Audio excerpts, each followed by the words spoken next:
everyone. This first piece comes from Kyiv Independent, talking about Russia's ongoing problem with bombing itself. Now, we have heard about Russia shooting down its own drones and its own airplanes and occasionally helicopter, but they also bomb their own citizens. So, what's going on there? The most endangered areas, understandably, are the border regions that are adjacent to Ukraine, to the eastern edge of Ukraine, such as Belgorod, such as Bryansk, such as Kursk. Yeah, those areas. And they're not enjoying that, wildly enough. This particular article talks about a woman living in Belgorod region, talking about 8 bombs being dropped in her area over the course of 11 days. Not quite the same bomb density as they get in Ukraine, but I can see how that could get old real quick. So, based on what we know between the information from those regions and Ukrainian intelligence, Russian aviation continues to strike the civilian population of Ukraine with aerial bomb equipped with guidance and correction modules. Due to the technical defects of Russian-made weapons, some of the bombs do not reach their target and fall on the heads of Russians living in the border area. Everybody process that for a sec. So, we talked about the glide bombs, and there is no question that glide bombs are terrible weapons, and Ukrainian civilians are suffering greatly from them. But what it sounds like to me is that the glide bombs haven't quite been tested all the way yet, and basically Russians decided to use their invasion of Ukraine as the testing ground for those things. Except, remember what we said before, the whole point of a glide bomb is this: the airplane takes off from Russia, right? They launch the bomb in the border region with Ukraine, or in one of the occupied areas. So in this case, in one of the border regions on the Russian side. And then the thing is supposed to glide using its own engine and its own guidance system the rest of the way into Ukraine. That is theoretically how it's supposed to work. And what it sounds like is that it doesn't always. But, as I also mentioned before, when Russian government decided to turn these border regions into basically gigantic military bases, they did not evacuate people. They did not offer them anywhere else to go. They did not offer them any protection.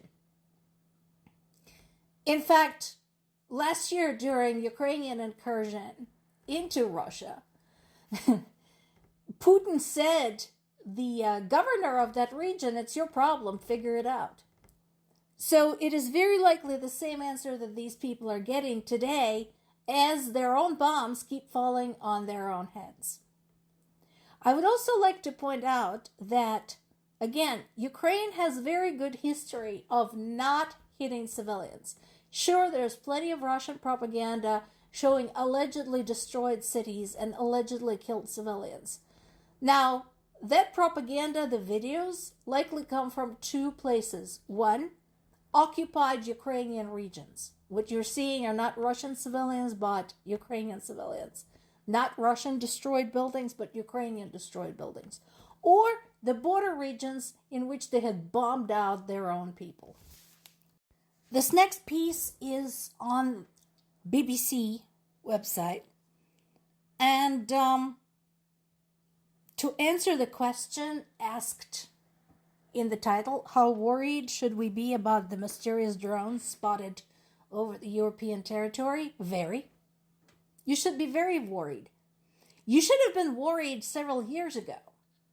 You should have been worried the first time bits and pieces of drones fired at Ukraine had crossed the border and landed in Romania and in Poland. That's when you should have started getting worried. By now, you should be screaming. Now, the intro to the article describes what it's like to experience a drone attack in Kyiv, Ukraine. But here's the thing. There have been drone sightings now in quite a lot of places in Europe. Not just Poland and Romania, there have also been some in Scandinavia.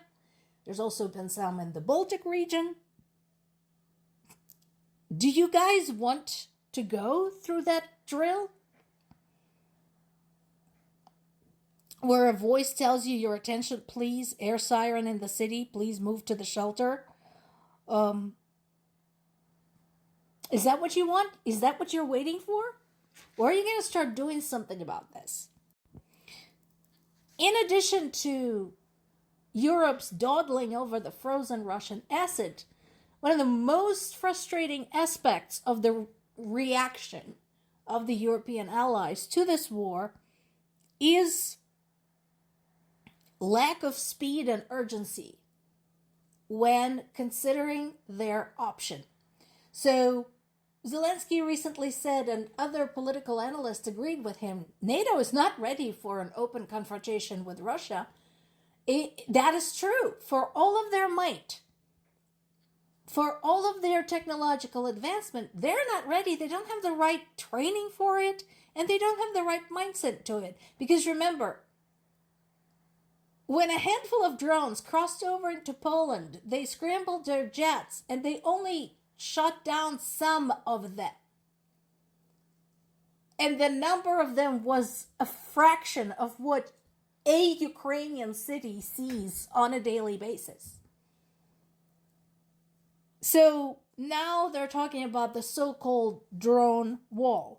But again, they're still kind of not sure how to proceed with this. My suggestion is treat it like you treat any big project. Because this is a big project. Like you would treat the upgrades in your continent-wide railroad system. Like you treat your green energy conversions. Treat it the same way. It is your security. And while it's true that the small, inexpensive drones that are plaguing Ukrainian cities are not the immediate threat to Europe right now, they're not long range enough. The bigger ones are the ones that can go over 1,000 kilometers. So I think, honestly, there's nothing here to ponder. There's nothing here to hesitate over. Gather your engineers, gather your military specialists, brainstorm, and go do this thing. More to come.